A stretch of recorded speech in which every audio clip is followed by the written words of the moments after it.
ஒரு ஜெசபெல் பிரியமான இறை உறவுகளே, தந்தை மகன் தூய ஆவியினுடைய அருளும் ஆசீரும் உங்கள் ஒவ்வொருவரோடும் நிறைவாக இருப்பதாக. இன்றைய நாளிலே அன்னை திருச்சபையானவர் புனித பிரான்சிஸ்கு சவேரியாருடைய திருவிழாவை கொண்டாடி மகிழ்கின்றது. புனித பிரான்சிஸ்கு சவேரியார் இந்திய மண்ணிலே கால் பதித்து தன்னுடைய நற்செய்தியை எடுத்துரைத்தவர், நற்செய்திக்காக சான்று பகர்ந்தவர், இறை அரசை மக்களுக்கு எடுத்துச் சென்று எடுத்துக் கொடுத்தவர். அவருடைய அர்ப்பணிப்பு நிறைந்த வாழ்க்கையும் தியாகம் நிறைந்த வாழ்க்கையும், அவர் தன்னை முழுமையாக இறைவனுக்கு ஒப்புக் கொடுத்து கையளித்ததன் வாழ்க்கையின் மூலமாக ஆண்டவர் எங்களையும் அவருடைய பாதையிலே செல்ல அழைப்பு விடுத்து நிற்கின்றார்.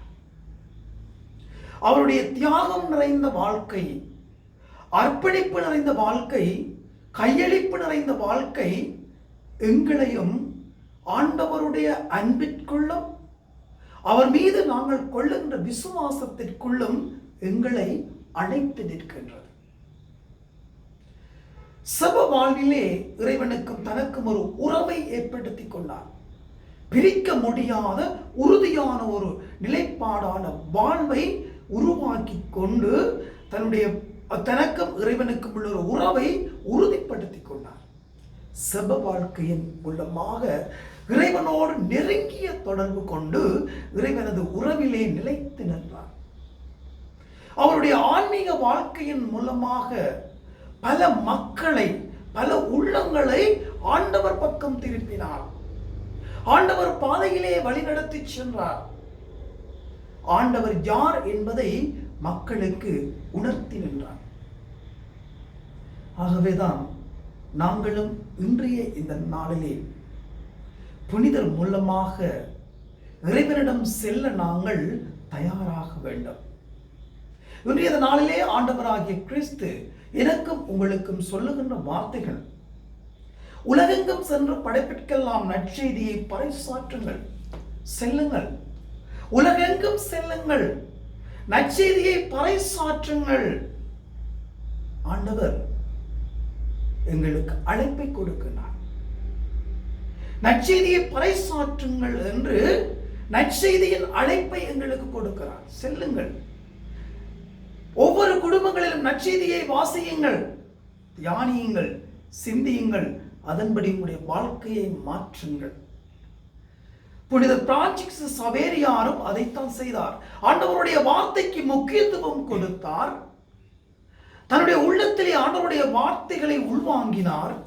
வார்த்தைகளுக்கு ஏற்ப தன்னுடைய வாழ்க்கையை இறைவனுக்காக அர்ப்பணம் செய்தார்.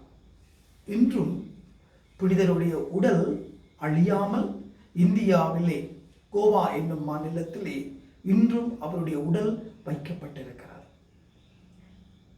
அண்மைய நாட்களிலே நாங்கள் அறிந்து கொண்ட விடயம், அவருடைய திருவுடல் மக்களுடைய ஆராதனைக்காக வெளியில் எடுக்கப்பட்டு ஆராதனை செய்யப்பட்டதாக நாங்கள் அறிகின்றோம்.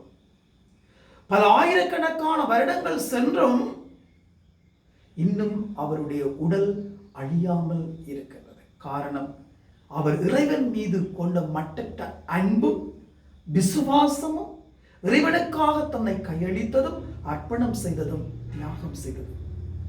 ஆகவே நாங்களும் புனிதருடைய பாதையிலே சென்று ஒருவருக்காக எங்களை கையளிக்கவும், எங்களை அர்ப்பணம் செய்யவும், எங்களை தியாகம் செய்யவும் எங்களை நாங்கள் உருமாற்றிக் கொள்ள வேண்டும். இந்த உயரிய எண்ணங்களோடும் சிந்தனைகளோடும் இந்த நாளுக்குள் காலடி பதிப்போம்.